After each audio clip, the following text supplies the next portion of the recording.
पहली खबर पाकिस्तान से मिलने वाले हैं, यानी कि पाकिस्तान के प्रधानमंत्री, पाकिस्तान के सेना प्रमुख से मिलने वाले हैं ट्रंप।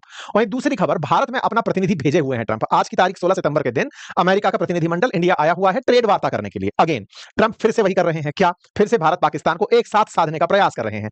जिस दौर में भारत के अंदर ट्रेड वार्ता हो रही है, उसी समय पर ट्रंप की खबर आ रही है कि ये आसिम मुनीर से और शहबाज शरीफ से मिलने वाले हैं। आपको याद होगा कि ट्रंप को आपने तरह तरह से देखा है, बचते हुए देखा है, टैरिफ के विलन के रूप में देखा है, टैरिफ लगाते हुए देखा है, टैरिफ के बाद बौखलाते हुए देखा है, तस्वीरों से परेशान होते हुए देखा है, नरम पड़ते हुए देखा है। ट्रंप के कई रूप हैं। आपने मित्र के साथ मित्रता निभाते तो शत्रुता निभाते देखा है।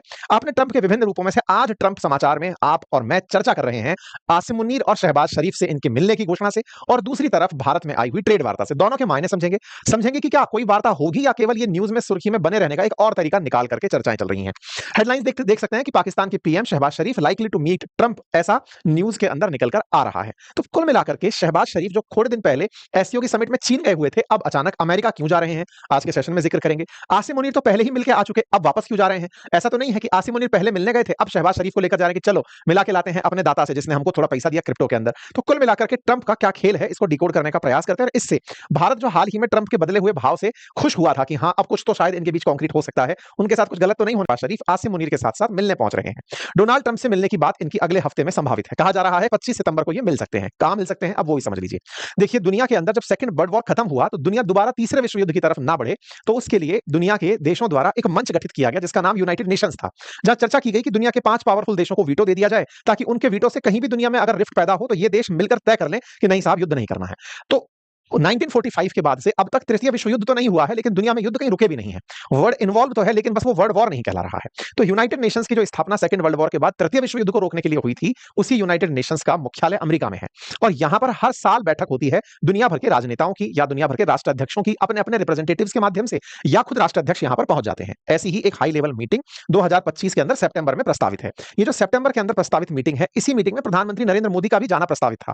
23 से लेकर 29 सितंबर के बीच में अमेरिका में होने वाली है ये मीटिंग। लेकिन भारत ने फिलहाल अमेरिका के साथ जो फिलहाल संबंध हमारे चल रहे हैं उनको ध्यान में रखते हुए प्रधानमंत्री मोदी ने जाना स्किप कर दिया है। उनकी जगह हमारे विदेश मंत्री इस बैठक को अटेंड करेंगे। इसका मतलब यह नहीं है कि ये अमेरिका होस्ट करता है। इसमें समझने वाली बात यह है कि अमेरिका और रूस में चाहे कितना भी संघर्ष मचा हो, लेकिन रूस के प्रतिनिधि को अगर यूएनजीए की बैठक में अटेंड होने जाना है तो कोई रोक नहीं सकता। मतलब ये एक ऐसी मीटिंग है जिसको चाहे अमेरिका का कितना भी बड़ा दुश्मन राष्ट्र क्यों ना हो, वो भी जाकर इसे अटेंड करेगा, क्योंकि यूएन को एक तरह से यूनिवर्सल बॉडी मानकर अटेंड किया जाता है। पर चूंकि ये अमेरिका में है तो बहुत सारे जैसे पाकिस्तान से हवाई जहाज में भरकर गए राजनेताओं को लगता है कि इतना दूर आए हैं तो चलो ट्रंप से मिल ही चलते हैं, टाइप से समय ले ही लेते हैं, भाई साहब फोटो तो खिंचवा दो।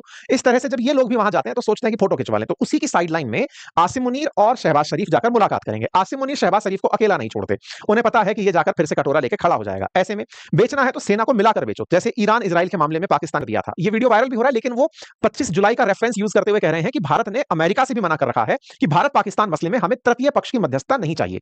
ऐसे में भारत पाकिस्तान के बीच में ऑपरेशन सिंदूर के बाद में जो सीज फायर हुआ, उसमें ट्रंप के बार बार क्रेडिट लेने से जो भारत खफा था, उसने इनको और अच्छे से खफा रखा और कहा कि तुम्हें टैरिफ लगाना है लगा दो, लेकिन हम आपसे ये स्वीकारेंगे नहीं कि आपने हमारे बीच का युद्ध रुकवाया था। इस बीच में ट्रंप ने हमें काफी बार टैरिफ से पहले कुछ और चीजों के लिए भी दबाने का प्रयास किया था। ट्रंप का मानना था कि भारत से हो रही ट्रेड डील में क्यों ना अपना एग्रीकल्चर प्रोडक्ट भारत को टेका दूं। आपको याद होगा कि हमने इस पर ऑलरेडी 2 सेशन किए हुए हैं, शायद आपको याद हो, जिसमें मैंने आपको ये बताया था कि असल में अमेरिका जो है ना वो भारत को अपने एग्रीकल्चरल प्रोडक्ट्स बेचना चाहता है, अपनी जीएम क्रॉप्स बेचना चाहता है, अपना नॉन वेज मिल्क बेचना चाहता है, क्योंकि अमेरिका में मक्का 15 रुपए किलो के आसपास पैदा हो रही है, मतलब बढ़ रही है, और भारत में मक्का का भाव 25 से 28 रुपए किलो के आसपास चल रहा है। ऐसे में भारत के अंदर मक्का के भाव को अमेरिका वाले बैठकर ऑब्जर्व कर रहे हैं कि यार इनके यहां अगर हम मक्का बेचने में कामयाब हुए तो बहुत बड़ा बाजार मिलेगा। इस मक्का की कहानी को भी मैं आपको बताऊंगा। इस ट्रेड डील को पहले तो हॉल्ट हो गया था और हमको 50% टैरिफ मिल गया था। अभी क्या है, आज 16 सितंबर के दिन अमेरिका का एक प्रतिनिधिमंडल इंडिया आया हुआ है। आप यहां पर तस्वीरों के माध्यम से ये देख सकते हैं। ब्रेंडन लिंच नाम से व्यक्ति हैं जो यूएस ट्रेड रिप्रेजेंटेटिव हैं। ये भारत की यात्रा पर है। आपको मैं याद फिर से दिला दूं कि जब भारत पाकिस्तान के बीच में वो रार चल रहा था और ट्रंप भारत से खफा थे, भारत पर टैरिफ लादने की घोषणाएं कर रहे थे, उस बीच में भी इनका एक ट्रेड रिप्रेजेंटेटिव आने वाला था, लेकिन उसे स्थगन कर दिया गया था कि नहीं अब नहीं आएगा, अब तो आप टैरिफ भुगतो। फिलहाल के लिए जब से ट्रंप के हाव भाव बदले हैं, भारत के साथ नरमी के लिए एससीओ बैठक के बाद जो नरम रवैया अपनाना शुरू किया है, उसके बाद इन्होंने अपना ट्रेड रिप्रेजेंटेटिव इंडिया भेजा है। तो यहां पर आप हेडलाइंस देख सकते हैं, ये ट्रेड रिप्रेजेंटेटिव इंडिया आया है। मैं जब आपका सेशन कर रहा हूं उससे कुछ ही मिनट पहले एक ऑफिशियल स्टेटमेंट भी आया जिसमें बड़ा सकारात्मक रूप से रुझान दिखाए गए हैं भारत के द्वारा भी कि वार्ता सकारात्मक रूप से आगे बढ़ रही है। अब वो वार्ता किस रूप में बढ़ रही है ये तो पता चलेगा। भारत की तरफ से राजेश अग्रवाल जो है कॉमर्स मिनिस्ट्री की तरफ से वो रिप्रेजेंट कर रहे हैं इसको, और यूएस की तरफ से ब्रेडन लिंच बात कर रहे हैं। तो ये अग्रवाल और लिंच के बीच की वार्ता फिलहाल चल रही है, और इस तस्वीर के माध्यम से आप देख सकते हैं कि ये वार्ता आज ही के दिन की है और ये तस्वीरों में कैद भी हुई है। अचफाइड फसलें पैदा करता है। इनमें क्या होता है, फसलों के अंदर जीन में कुछ ऐसे परिवर्तन कर दिए जाते हैं जिनसे उत्पादकता बढ़ जाती है, रोग प्रतिरोधक क्षमता बढ़ जाती है। ये फसलें अच्छी पैदावार के साथ उत्पन्न होती हैं, लेकिन इनमें टर्मिनेटर जीन होता है। मतलब ये फसल के बीज से पुनः उत्पादित नहीं हो सकती। आपको अगर फसल पुनः बोनी है तो बीज भी उसी कंपनी से लेना होगा जिसने ओरिजिनल प्लांट बनाया था। जिस तरह भारत के अंदर बीटी कॉटन पैदा होती है, बिल्कुल ऐसे ही अमेरिका में बहुत सी फसलें जेनेटिकली मॉडिफाइड फसलें हैं जिनके जीन को मॉडिफाई करके टर्मिनेटर जीन के साथ पैदा किया जाता है। बड़ी उत्पादकता के साथ, उच्च रोग प्रतिरोधक क्षमता के साथ बड़ी-बड़ी कंपनियों ने पूरी तरह से अमेरिका के जो कृषि क्षेत्र हैं उनको अपने कंट्रोल में कर लिया है। अर्थात उनके बीज से ही अब किसान फसल उत्पादित कर पाता है। बीज का दाम बढ़ेगा तो फसल का दाम बढ़ेगा, घटेगा, तो इस तरह से वहां चलता है।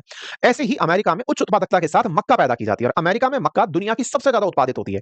जो दूध देने के पशु हैं, दूध वाले जो पशु हैं, दुधारू, उनको मक्का खिलाई जा सकती है। और मक्का की पैदावार में हमारे द्वारा काफी सारे वो रहे हैं कि ये जीएम फसलें हैं और भारत सरकार इसको अलाउ नहीं करती है। जेनेटिकली मॉडिफाइड अगर फसलें हैं तो हमें डर रहता है कि इसका दो नुकसान है। पहला कि ये शरीर में कैसा असर डालेगी हमें नहीं पता। दूसरा, अगर हमने आप पर निर्भरता जता दी तो सस्ते दाम में आप एंट्री तो कर जाओगे, लेकिन फिर आप पर हमारी अति निर्भरता हो जाएगी और हमारे किसानों का बहुत नुकसान हो जाएगा।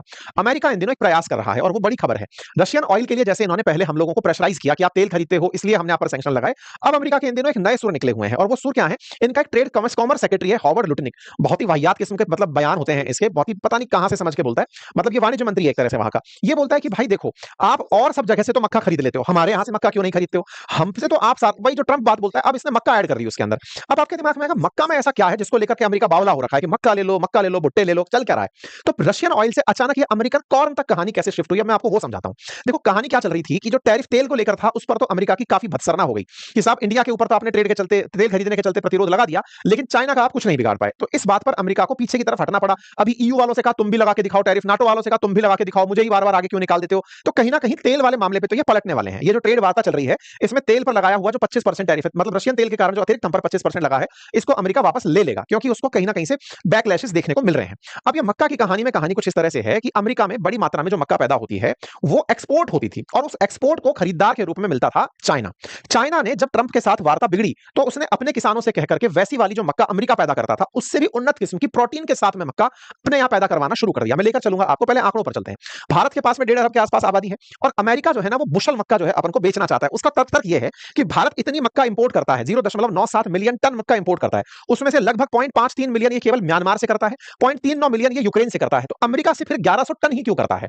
भारत खुद मक्का का उत्पादक होते हुए भी जब इंपोर्ट करता है तो इंपोर्ट करने में ये हमसे क्यों नहीं खरीदता? बस इतनी सी बात है। भारत जो सालाना 42 मिलियन टन मक्का का उत्पादन करता है, जो कि वैश्विक रूप से मक्का का निर्यातक में, लेकिन हमसे क्यों नहीं खरीदता? लुटनी का मामला मानना यह है कि भारत हमसे मक्का खरीद ले और मक्का इसलिए भी खरीद ले क्योंकि भारत इन दिनों E20 पेट्रोल बनाने में निकला हुआ है। आपको यह तो मालूम ही होगा, नितिन गडकरी जी की चर्चा इन दिनों जिसके चलते चल रही है कि पेट्रोल में अब इथेनॉल मिलाकर बेचा जा रहा है। 20% इथेनॉल हमारे यहां पर मिलाकर के पेट्रोल में बेची जा रही है। इथेनॉल बनाने के लिए हमें मक्का की जरूरत पड़ सकती है, हमें ज्वार, बाजरा, जो भी फसलें स्टार्च उत्पादित करती हैं जिससे इथेनॉल बनाया जा सकता है, फर्मेंटेशन से उसका उपयोग हो सकता है। तो भारत में असल मायने में पेट्रोल में इथेनॉल मिलेगा। इथेनॉल बनाने के लिए जो रॉ मटेरियल है वो मक्का हो सकती है। तो अमेरिका को यह पता है कि ये पेट्रोल तो भले ही ना खरीदें आने वाले टाइम में, लेकिन इथेनॉल बनाने के लिए मक्का तो और ज्यादा खरीदेंगे। तो मक्का खरीदेंगे तो ये म्यांमार से, यूक्रेन से, इन देशों से खरीदेंगे, हमसे क्यों नहीं खरीदते? हमसे खरीद लो। तो हो सकता है कि इस ट्रेड डील में भारत अमेरिका से आने वाले समय में इथेनॉल बनाने के लिए मक्का खरीद ले, ये कहते हुए कि हम इस मक्का का उपयोग अपने किसानों के लिए भी नहीं करेंगे, अपनी मवेशियों के लिए भी नहीं करेंगे, और केवल इथेनॉल बनाने में करेंगे। ये मुझे मध्यम मार्ग लगता है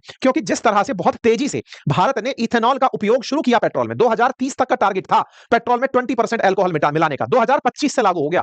इतनी जल्दबाजी क्या थी जिसके चलते गडकरी जी को लोगों ने ट्रोल किया कि आपके बेटों की अल्कोहल की फैक्ट्री थी, इसलिए ये सारी कहानी हुई। इसके पीछे जो बैकग्राउंड लग रहा है वो ये है कि कहीं ना कहीं इंडिया, क्योंकि लुटनिक मक्का मक्का चिल्ला रहा है, इंडिया को इथेनॉल चिल्लाना है कि E20 पेट्रोल ले लो, E20 पेट्रोल ले लो, कुल मिलाकर के इन्हें अल्कोहल बनानी है और इथेनॉल बना करके पेट्रोल में मिलानी है। तो मध्यम मार्ग ये होगा कि अमेरिका भी खुश हो जाएगा कि इंडिया वालों को हमने मक्का के लिए मनवा लिया। भारत जनता को दिखा के खुश हो जाएगी कि देखो हमने किसानों के हिस्से का कुछ भी हक नहीं मारा, हमको तो इथेनॉल चाहिए थी, इथेनॉल के लिए हमने मक्का मंगाई, सस्ती मंगाई, अपने किसानों को लाभ भी पहुंचा दिया, हमने सस्ता तेल कर दिया। वो सब जनता को जैसे भी कन्विंस किया जाए किया जा सकता है। भारत के मक्का के अंदर आयात ना करने के फिलहाल दो ही कारण बताए जाते हैं कि साहब हम 5.5 मिलियन टन से ऊपर अगर मक्का इंपोर्ट करते हैं तो 15% टैरिफ लगाता है, उससे ऊपर अगर खरीदोगे तो 50% टैरिफ देना पड़ता है, और जीएम फसलों से हम परहेज करते हैं। लेकिन जो मध्यम मार्ग मैंने आपको बताया जो लग रहा है हो सकता है ट्रेड डील्स में, क्योंकि मक्का अचानक सुर्खी में नहीं आ सकती थी। ठीक है, बाय द वे यूएस इस समय सबसे बड़ा मक्का उत्पादक है और वो इन दिनों नए बाजार की तलाश में बहुत तेजी से चल रहा है क्योंकि लगातार अमेरिका के अंदर जो प्रोडक्शन ऑफ मेज यानी मक्का है वो बढ़ा है और वो रिकॉर्ड स्तर पर एक्सपोर्ट करना चाहता है। उसके बहुत से राज्य मक्का उत्पादन में तेजी से आगे आए हैं। उसके सबसे बड़े इंपोर्टर्स में फिलहाल जापान है जो 3.94 बिलियन यूएस डॉलर का मक्का खरीदा है, मतलब $4 बिलियन क्या मक्का खरीद लिए, इससे अंदाजा लगाइए। और इससे पहले चाइना इतनी मक्का खरीदता था। अगर आप आंकड़ा देखें तो अमेरिका का 18.57 अरब डॉलर का निर्यात था, मतलब बिलियन डॉलर का निर्यात था, जिसमें से $5.21 बिलियन का मक्का केवल चाइना खरीदा था। उसके बाद में फिर इतना मक्का मैक्सिको खरीदा, फिर जापान खरीदा, कनाडा खरीदा। 2024 में यह आंकड़ा बदल गया। 2024 में अमेरिका जहां 22 में लगभग $18.5 बिलियन की मक्का बेचा, वो यहां $13.5 बिलियन की मक्का बेचा। क्यों? क्योंकि इस बार चाइना वालों ने मक्का का इंपोर्ट बहुत कम कर दिया। 5.21 अरब से सीधा 33.1 करोड़ पर आ गए। मतलब 10वां हिस्से पर ले आए इसको पटक के धार से कि भाई इतना ही खरीदेंगे तुमसे। कुल मिलाकर के चीन के द्वारा मक्का के इंपोर्ट में जो कटौती हुई ना, उससे अमेरिका का आप घाटा देख सकते हो, सीधा सीधा $5 बिलियन का घाटा 2 साल के अंदर होता हुआ दिख रहा है।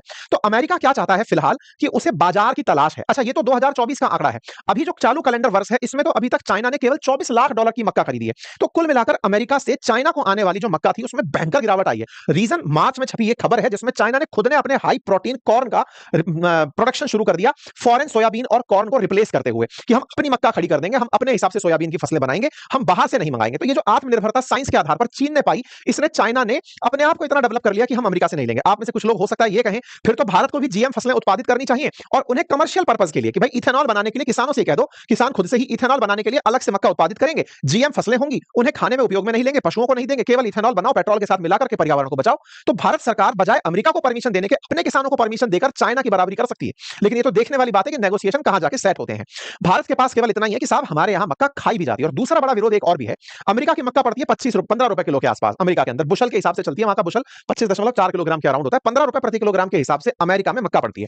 भारत में जो समर्थन मूल्य अभी चल रहा है सरकार द्वारा घोषित 24-25 के लिए, वो 24 रुपए किलो के आसपास चल रहा है। उन्हें दिखता यह है कि जब भारत 15 रुपए किलो, अमेरिका 15 रुपए किलो उत्पादित कर रहा है और भारत में बिक 25 रुपए किलो के आसपास रही है मक्का, तो 10 रुपए का तो सीधा फायदा दिख रहा है। इन्हें बल्क में बेचेंगे, बड़ा लाभ कमा लेंगे। तो कुल मिलाकर उन्हें भारत में चीन में जो खत्म हुआ पिछले 2 सालों में मक्का का बाजार है, वो बाजार दिख रहा है। और भारत ने इन दिनों जो इथेनॉल की कहानी रची है, उस कहानी में इन्हें अपना स्पेस नजर आ रहा है। तो पहला कारण तो यह है ट्रेड वार्ता फिर से शुरू होने का। दूसरे ने पैसे दे दिया, अब मैं आपके साथ नहीं रह सकता। तो मतलब ये उस तरह से काम पाकिस्तान कर रहा है। तो ट्रंप जो है इसी तरीके से उसको बुला रहे हैं। कुल मिलाकर भारत इन सब चीजों पर नजर बनाए हुए है। हमें बस सतर्क रहते हुए इस पर ध्यान देना होगा कि किसी भी तरह की ऐसी ट्रेड वार्ता में हम ना फंस जाएं जो कि भारत के लिए दूरगामी नुकसानदायक हो। जीएम फसलें अगर भारत को लगता है कि अमेरिका की फसलों को हमें परमिशन देनी है, तो पहले इस विषय पर पूरे राज्यों की सहमति लिया जाना आवश्यक होगा। किसानों को इस बात के लिए कन्विंस करना होगा और पहले हमें इंपोर्ट से ज्यादा आत्मनिर्भर रूप से अपनी फसलें उत्पादित करनी होंगी कि हम पहले खुद से करेंगे, खुद से आत्मनिर्भर बनेंगे। हमारे कृषि अनुसंधान में हमने ग्रीन रेवोल्यूशन किया है। तो ऐसे में ऐसा नहीं है कि हम जीएम फसलें उत्पादित नहीं कर पाएंगे, हम चाहे जो पैदा कर सकते हैं। एग्रीकल्चर में हमने मुकाम हासिल किए हैं। ऐसे में भारत सरकार को इस ट्रेड वार्ता में जल्दी नहीं करनी चाहिए और विशेष रूप से फसलों के मामले में तो कतई नहीं, क्योंकि ये लोगों के जीवन से और किसानों के पॉकेट से जुड़ा हुआ मामला है। इसे निश्चित ही